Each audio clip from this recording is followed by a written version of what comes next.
안녕하세요. 뉴 원리통계학 버전 2 이원우입니다. 분산 분석의 이제 16번째 시간으로 공분산 분석이라는 것이 있습니다. 공분산 분석에 대해서 오늘 설명을 하려고 합니다. 공분산 분석은 일반적으로 통계학 입문 이런 교재에는 나오지 않습니다. 그러나 현실에서 실무적인 어떤 일을 다룰 때, 실무적으로 일을 처리해야 될 경우 공분산 분석 정도는 알고 분산 분석을 다뤄야 된다라고 생각하기 때문에 여기 담아놨습니다. 약간 좀 복잡한 것 같지만 어려울 거는 없습니다. 자, 이제 거의 분산 분석 끝나가고 있는데요.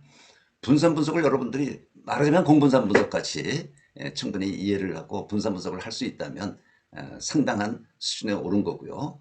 분산 분석이 좀 수식도 나오고 수식도 복잡한 수식 같고 그러니까 골치 아프다라고 생각을 할 수 있었지만 간단히 요약하면 기본적인 것만 알면 이거 어떤 문제? 이거 모형? 그래. 모형을 외우고 있지 않아도 모형을 여러분들이 써먹어야 되면은 만약 써야 된 때가 있다면 그거는 뭐 책을 뒤지면 모형은 나오는 거니까요. 좀 어렵지만 여러분들이 여지껏 좀 이해를 하셨다면 대단한 수준에 올라 있다라고 생각을 합니다. 그래서 분산 분석의 썸네일에 폭죽 사진을 올렸던 겁니다. 정말 어찌 보면 하이라이트예요. 통계학을 조금 깊이 있게 들어왔느냐 아니냐 이 하이라이트 부분이 분산 분석 부분입니다. 자, 각설하고요. 우리 공분산 분석에 대해서 설명을 드리도록 하겠습니다. 공분산 분석 아노코바라고 합니다. 아노코바. 예, 아노코바. 아노바 위드 코베리의 그 약자로 앞에 자들 따가지고 아노코바라고 이름 지었습니다.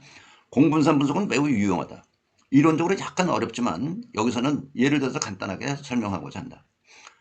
뭐 이 한 페이지면 여러분들이 간단히 다루는 공분산 분석 충분히 할 수 있다는 말이에요. 공분산 분석은 이해할 수 있단 말이에요. 다음 장에서 다루게 되는 회귀 분석을 약간 알아야 되지만 회귀 분석을 조금 알아야 되지만 뭐 몰라도 되고 여기서 간단히 제가 설명한 거 이해하면 될 거라고 생각을 합니다. 공분산 분석이란 분석의 대상인 자료 Y죠, 그렇죠? Y가 집단마다 이렇게 그 표본들로 있는 거고요. Y가 어떤 다른 변수 X의 영향을 받는다 라고 한다면 그 변수 X를 분산 분석 모형에 포함시키는 분석 기법이야. 그래서 X가 Y에 미치는 영향에 해당되는 부분을 빼고, 그건 빼야지. 예? 빼고, 지금 다루고자 하는 건 뭐야? K개 집단의 평균 간에 뭐에 Y의 평균 간에 차이가 있는가 없는가를 다루는 게 분산 분석 모형이라고 그랬잖아요. 예. 제거하고 해보자. 예를 들면 다이어트 프로그램이 ABC 세 가지가 있어. 다이어트 프로그램 세 가지가 있어. ABC가. 다이어트 효과가 다른지 같은지를 알아보려고 해요. 그래서 뭐 광고에 써먹든지 하려고 하는 거예요. 그래서 ABC 세 개 말하자면 처리, 예? 세 개 처리에 차이가 있는지 없는지를 알아보는 분산 분석 기법이기 때문에 이론 배치로 하려고 합니다. 분석하고자 하는 자료는 체중 감소량이야. 다이어트 효과를 뭘로 측정하겠어요? 얼만큼 체중이 감소했느냐. 그게 분석 대상이 되는 자료란 말이야. 이 경우 Y는 다이어트를 시작하기 전에 원래 그 사람의 체중 X에 직접적인 영향을 받는 관계에 있다고 할 수 있겠죠. 그렇죠? 체중이 많이 나가는 사람은 다이어트 프로그램 수료 후 3개월 후 체중 감소량이 많겠죠. 체중이 적게 나가는 사람은 아무래도 체중 감소량이 적을 거고. 그렇죠? 그 얘기입니다. 그러므로 X가 Y에 미치는 영향을 제거하고 순수한 다이어트 프로그램 ABC의 차이가 다이어트 효과 차이가 있는가를 분석하기 위해 공분산 분석을 수행하게 되는 것이다. 대강 이해하셨습니까? 무슨 얘기인지. 그렇죠? 네. 체중 감소량으로 이제 효과가 있는지 없는지를 알아보려고 하는데 체중 감소량이라는 것은 기본적으로 그 사람이 가지고 있었던 체중 100kg이었느냐 60kg이었느냐 이거에 따라서 체중 감소량이 이제 다르게 되기 때문에 X가 Y에 영향을 미친다 라고 생각할 수 있어서 공분산 분석을 수행하려고 하는 겁니다. 자, 모형은 어떻게 되느냐 하면 이렇게 돼요. yij는 뮤 더하기 알파 i. 이거 1인자 이론 배치 1인자 분산 분석에서 봤던 거고 여기까지.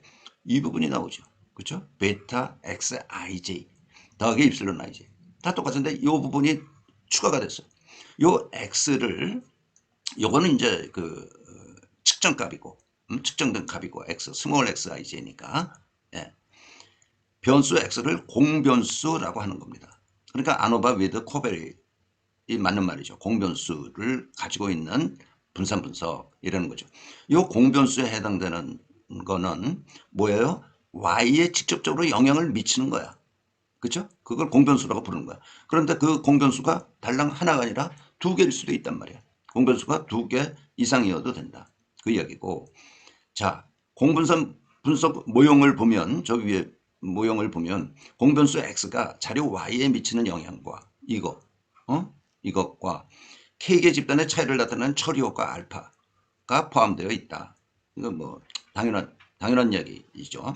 자, 다시 이제 예를 들어서 어느 프랜차이즈 회사가 있는데 이 프랜차이즈 회사의 점포들이 지역 ABC에 있어요. 그런데 지역 ABC에 차이가 있는지 없는지, 뭐에 매출액에 차이가 있는지 없는지를 알아보려고 그래. 예.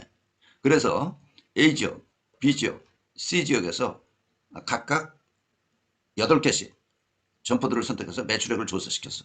예? 매출액을 조사한 거예요. C지역의 8개 점포에 대한 매출액입니다. 그래서 우리는 공분산 분석을 모르면 이 값들, 이게 이런 배치 분산 분석이니까 저걸 집어넣어서 그냥 분산 분석한 결과 가지고 뭐 앞에서 이야기했죠. 전체 분석 좀 해보고 아니 뭐 써도 문제 없겠다. 그러면 그 결과를 발표하면 잘못된 거다라는 이야기예요.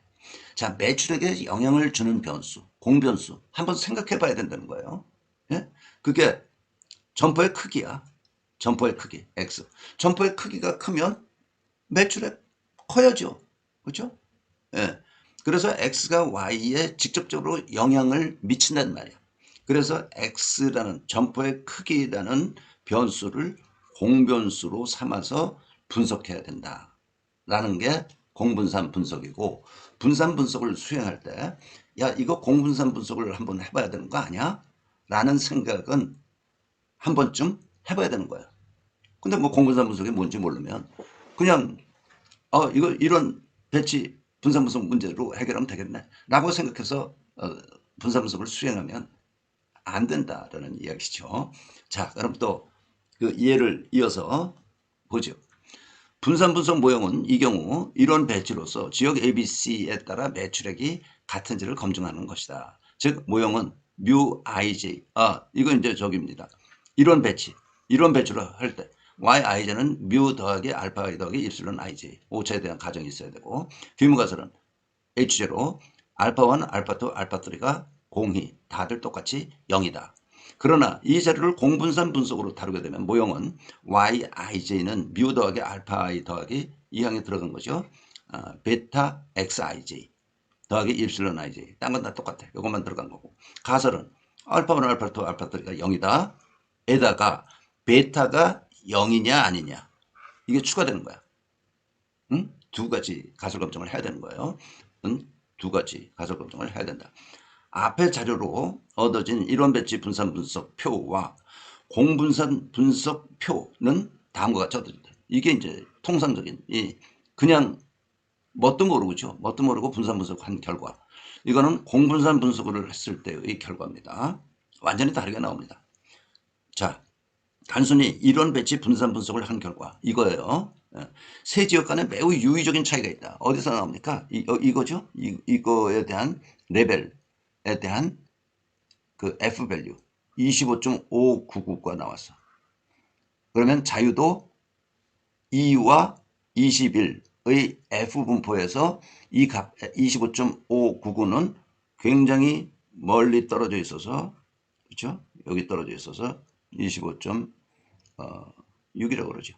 떨어져 있어서 P 밸류가 0.00002 0.00002. p-밸류가 매우 적으므로 H0를 아주 부담 없이 강력히 기각할 수 있는 거야.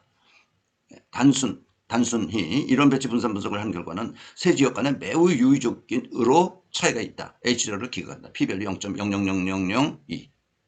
그죠? 기각해. 세 지역의 매출액의 차이가 확실하게 나네. 이렇게 판단을 한다는 거죠. 그러나 점포 크기 X라는 공변수를 넣은 공분산 분석의 결과는 우선은 이 경우 공변수에 대해서 먼저 봐야 됩니다. 그 공변수가 X야 여기. 이거. 네. 그러면 이것도 이제 물론 저 F 값이 나오고 P-밸류가 나와 있는데 P-밸류가 무지하게 작죠? 그렇죠? 무지하게 작아. 이게 P-밸류라고. 2의 마이너스 08. 이건 뭐 아시죠? 10의 8승분의 1이라는 말을 이렇게 표현합니다. 2의 08. 2의 마이너스 01. 이거는 10분의 1이라는 거고 요것의 10분의 1이라는 거고. 그죠? 네. 자, 그래서 공변수는 매우 유의적이라고 그랬어. 그러니까 공변수에 대한 가설 검정은 뭐예요? 베타는 0이냐 아니냐. H0 베타는 0을 기각하는 거야. P-밸류가 0. 한없이 0, 8개, 2구. 그렇게 되는. 예. 그러면, 이거 굉장히 그 점포의 크기가 X가 매출액에 영향을 미치는 게 아주 강력하네. 맞네. 그래서 점포의 크기가 매출액에 미치는 영향을 빼고 순수히 그 지역 ABC, 지금 목적은 ABC 세 지역이 다르기 때문에 매출액이 같을까 다를까 이거 아니에요. 예? 그쵸? 그걸 다루려고 그러는 거야. 그래서 알파1, H0, 알파1, 알파2, 알파3가 0에 대한 가설 검정, 그쵸? 이거에 대한 가설 검정이 이제 주 목표인데, 그거에 대한 P-밸류를 보죠. 그건 요거야. 레벨. 요거, 뭐예요? P-밸류가 0.0, 어이구, 0도 아니네. 0.3978. 네. 0.3978. 이 되기 때문에 ABC 세 지역 간의 매출액 순수한 차이, 매출액의 순수한 차이는 없다고 할 수 있다. 완전히 다른 결과가 얻어지죠. 이것과 이론 배치했을 때와 공분산 분석했을 때. 그렇죠? 예, 완전히 다른 결론을 맺을 수 있기 때문에 뭐 어떤 그 이후에 후속 조치를 다루는 데 있어서도 물론 달라져야 될 거고요. 뭐 전략이 달라지든 해야 되지 않을까. 이런 거를 공분산 분석이라고 해요. 자, 여기서 오늘 또 하나 좀 코멘트를 할 것이 여기 나오는 이 프로그램 결과, 컴퓨터 출력 결과거든요, 이것들이. 그러면 컴퓨터 프로그램은 어떻게 하나? 파이썬으로 한 거예요. 파이썬으로 한 건데 파이썬 프로그램은 여기서 뭐 여러분 우리 여기서 시간 관계로 또 그거를 여기서 좀 설명할 수가 없어요. 그래서 저거를 자료로 여러분들에게 제공하려고 합니다. 이 강의 듣는 사람들이 물론 필요한 거겠죠. 그래서 지금 블로그를 하나를 만들어서 그 블로그에다가 강의안 전부 올리고 이렇게 컴퓨터 출력 결과가 있는 부분에 대해서는 프로그램 한 것도 올리려고 합니다. 조금 시간은 걸릴 것 같아요. 그러니까 그거는 참조해 주시고, 예. 일단 여러분들이 간단한 통계 패키지, 통계 프로그램을 사용한다는 전제하에서 이렇게 직접적인 자료에 대한 예제들을 가지고 설명하고 있습니다. 자, 오늘 여기까지 하겠습니다. 수고하셨습니다.